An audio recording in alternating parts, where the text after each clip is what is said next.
चेहरे की जिल्द को ठंडा करने का तरीका। गर्मियों की तेज़ तरीन धूप में चेहरे की जिल्द को ठंडा करने के लिए बटर मिल्क का इस्तेमाल नहायती फ़ायदेमंद रहता है। ये ना सिर्फ जिल्द को नरम बनाता है बल्कि जिल्द को ठंडक भी पहुंचाता है। इस तरीके में ताज़ा एलोवेरा को भी इस्तेमाल किया जा सकता है, जबकि सूरज की जलन से मुतासरा चेहरे के लिए तरबूज का पानी या जूस भी फ़ायदेमंद रहता है।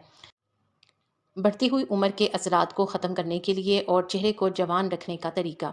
फ्रूट चेहरे को जवान और खूबसूरत रखने में सबसे ज़्यादा मददगार साबित होते हैं।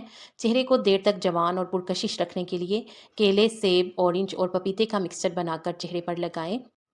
केले का इस्तेमाल करने से चेहरे की रौनक बढ़ेगी, दाने भी दूर होंगे और पपीता चेहरे को मुरझाने वाले जरासीम का खात्मा करेगा, जबकि ऑरेंज रंगत को निखारने में मदद फराहम करेगा। चेहरे को ठंडक पहुंचाने का दूसरा तरीका। खीरे का जूस या इसके बहुत ही छोटे छोटे टुकड़ों पर बने हुए पेस्ट को 2 चम्मच खुश्क दूध और 1 अदद सफ़ेद अंडे के साथ मिक्स करके इसका पेस्ट बना लें। पेस्ट को चेहरे और गर्दन पर मलें और इस पेस्ट को खुश्क होने दें।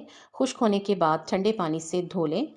इस अमल से चेहरे की जिल्द को तरोताज़गी मिलेगी, ठंडक पहुंचेगी और इसके साथ साथ रंगत भी निखरेगी।